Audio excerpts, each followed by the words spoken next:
नमस्कार दोस्तों, मैं अपने YouTube चैनल बिना सीपीसीटी में आपका स्वागत करता हूं। हम बात करेंगे कंप्यूटर सॉफ्टवेयर से कुछ रिलेटेड कुछ महत्वपूर्ण क्वेश्चन। शुरुआत करते हैं क्वेश्चन क्रमांक 1 की।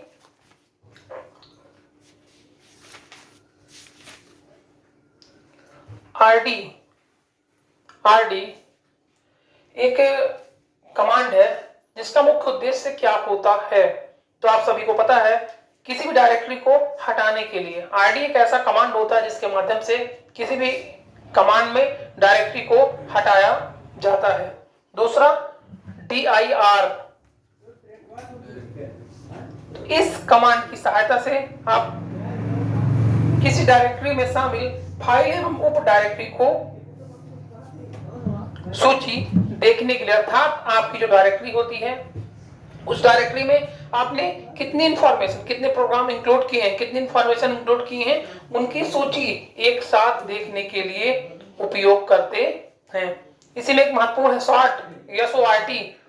इसका भी मुख्य उद्देश्य किसी फाइल के डाटा को आरोही तथा अवरोही क्रम में बदलने के लिए। जैसे हमने किसी भी सूचना के रूप में, किसी प्रोग्राम के रूप में किसी भी इंफॉर्मेशन को अल्फाबेट क्रम से संयोजित नहीं किया है, उस समय इन प्रोग्रामों को अल्फाबेट के रूप में संयोजित करने के लिए हम सॉर्ट कमांड का उपयोग करते हैं।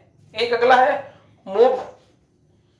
किसी फाइल को एक डिस्क से दूसरे डिस्क, आपको पता है हमारी जो सूचना होती है, जो इंफॉर्मेशन होती है, कहीं ना कहीं अपने एक स्थान पे रखने का प्रयास करते हैं, उस स्थान जहां हमें उपयोगी हो। लेकिन हम अगर हमें महसूस होता है कि उस प्रोग्राम को हम एक डायरेक्टरी दूसरे डायरेक्टरी में ले जाना है, एक स्थान दूसरे स्थान ले जाना है, उसके लिए मूव कमांड की सहायता से आप इंफॉर्मेशन को शेयर कर सकते हैं।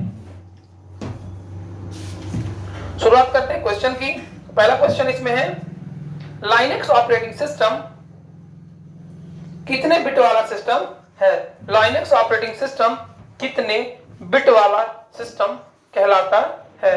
आपको पता है मुख्य रूप से जो एग्जाम होते हैं उनमें ऑपरेटिंग सिस्टम की इंफॉर्मेशन अत्यधिक रूप से पूछना प्रारंभ कर दिया कंपटीशन एग्जाम। जिसका सही आंसर होगा 32 बिट। 32 या 64 दो बिट होते हैं, जिसमें से ये 32 बिट ऑपरेटिंग सिस्टम, जिससे बहुत सारे फीचर्स जुड़े होते हैं, जैसे multimedia support, directory support, USB support. तो बहुत सारी इंफॉर्मेशन इनमें इंक्लूड रहती है, तो आपको इन इंफॉर्मेशन को देखना है।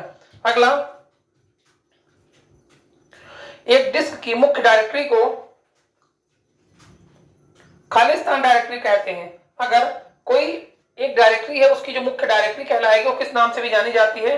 तो आप सभी को पता है, उस डायरेक्टरी को हम रूट डायरेक्टरी या सब डायरेक्टरी के नाम से भी जानते हैं, मुख्य फोल्डर या सब फोल्डर के नाम से भी जानते हैं।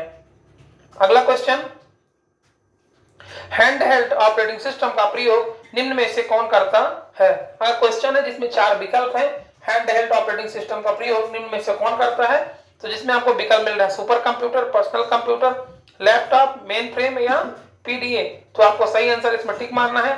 जिसका सही आंसर कहलाता है PDA, पर्सनल डिजिटल असिस्टेंट, जिसकी सहायता से आप किसी भी कंपनी के कर्मचारियों का बायोडाटा, मोबाइल नंबर या जीमेल स्टोर करने के लिए इस सिस्टम का उपयोग करते हैं। इसका मुख्यतः उपयोग इन्हीं कार्यों में किया जाता है, अन्य किसी कार्य के लिए इस सिस्टम का उपयोग नहीं किया जाता है।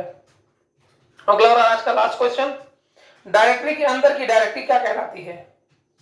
तो आप सभी को पता है, किसी भी डायरेक्टरी के अंदर जो डायरेक्टरी होती है उसे हम सब डायरेक्टरी या रूट डायरेक्टरी के नाम से भी जानते हैं। इसके आगे हम अगले दिन चर्चा करते हैं। तब तक के लिए नमस्कार।